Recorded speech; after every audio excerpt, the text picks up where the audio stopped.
On our 4th anniversary, I decided to ask my girlfriend to marry me. She said yes! And the good news is that she said yes. While we have a lot of planning to do for our wedding, I thought it was very important for us to talk about the most important subject, and that is combining finances. So with that said, my name is Sai. In this video, I'm going to talk about whether you should combine your finances before or after you get married, as well as how you can both work together to achieve financial independence and retire early. If you don't know what FIRE is, be sure to check out the 3-minute video I posted on Saturday that talks about different types of FIRE. Now this topic is somewhat controversial and everyone has a different opinion on this, so throughout this video, I'm going to state the facts and my personal opinions. I understand that everyone's situation is different, so if you disagree with anything that I say, please let me know in the comment section down below. Make sure you watch until the end of this video so you can get free resources to calculate your financial independence numbers. So a significant other is someone that you're in a serious relationship with and someone that you're most likely living with.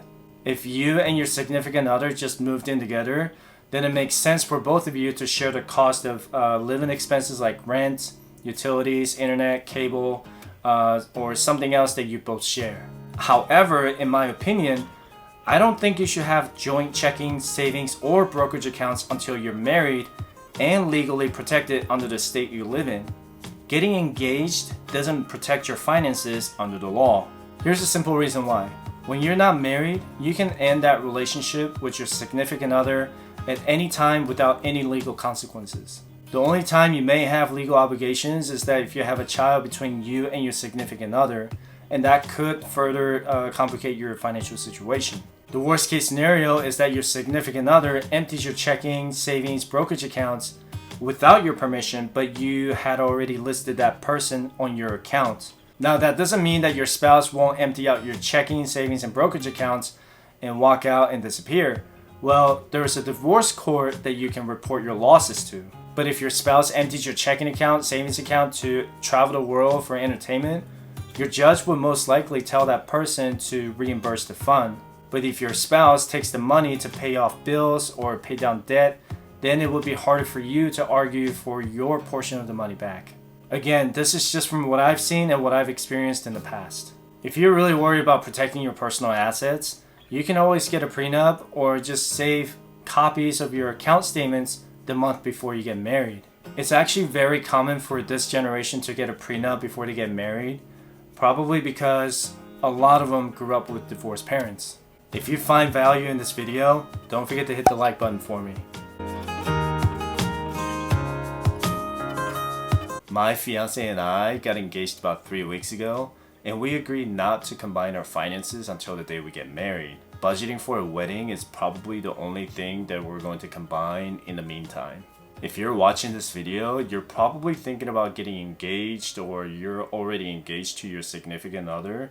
So here are some things that you can do between now and the wedding day. Number 1 is budget. You and your fiance can start planning for a realistic and very detailed budget plan for the day after you get married. This is the most important part. You both need to make every decision together. You need to go over things that you can and cannot live without, and you need to compromise and prioritize spending and savings together. Number 2 is a combined emergency fund. So both of you need to have a detailed conversation on how much money you want to put away in your emergency fund. So if both of you are working, then I would recommend you have at least 3 months of your emergency fund saved. But if only one of you is working, then I would recommend you have at least 6 months of an emergency fund. Number 3 is debt. Most of the time, one of you, if not both of you, will have some kind of debt.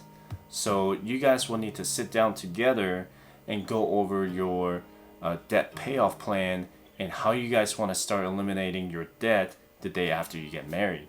Here's a common problem that most couples face when they get engaged or when they get married. One of you is probably ashamed of the debt and you want to clean it up because you feel like this is your own mess that you need to clean up yourself. I have to disagree with that mindset because a marriage is a formal union between two people. When I asked my fiance to marry me, I didn't ask her to marry me with conditions. Whatever problems that she and I might have, We're going to solve it together. There is no his dad and there is no her dad, and that's just my personal opinion. Number 4 is the joint retirement plan. You both need to sit down and talk about when you want to retire and what your retirement number is going to be. So here are some questions that you guys can ask each other when you guys get a chance. At what age do we want to retire? How much money do we need invested to retire? What are our annual expenses going to be? What are we going to do when we retire? And one more thing I want you to keep in mind is that even when you guys get married, by law, you cannot combine your IRA, 401k, or 403b. Those accounts are managed by each single filer. You can, however, create joint checking, joint savings, and joint taxable brokerage accounts. You can check out my other video about the Roth IRA strategy. I will put on the card now. Number 5 is discretionary funds. So this is when you both want to sit down and go over some things that you guys both enjoy doing together or separately. So my fiance and I love to travel, and we plan to put thousands of dollars away each year just to plan for overseas and stateside travels. We also want to visit our homes in California and Illinois every single year. By the way, why is it Illinois and not Illinois?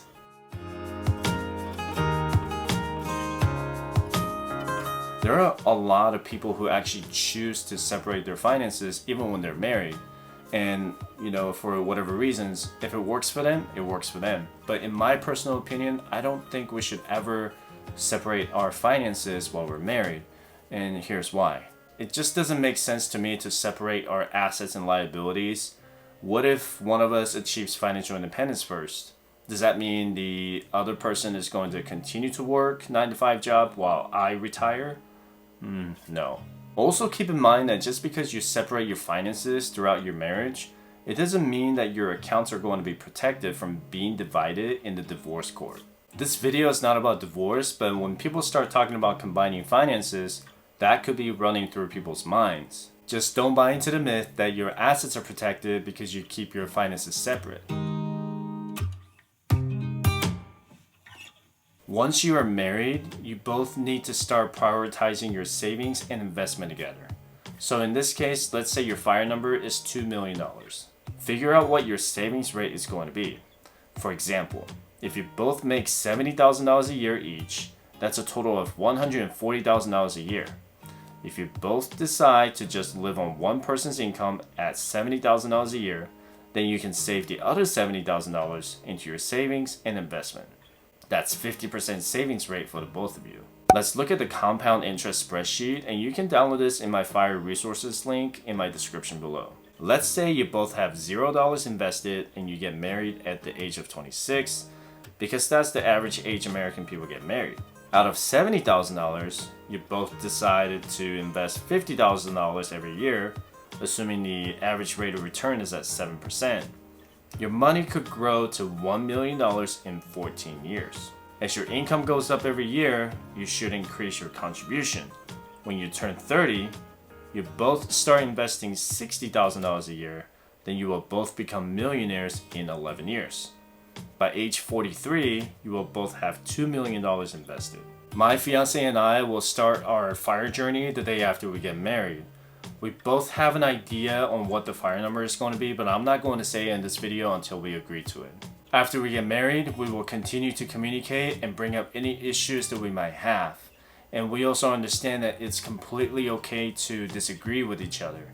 We just need to solve the problems together. So together, we're going to continue to enjoy our lives and pursue financial independence and retire early. So when we turn 60 and 70, we're not going to turn around and look and say, man, we should have done better. Thank you so much for watching my video.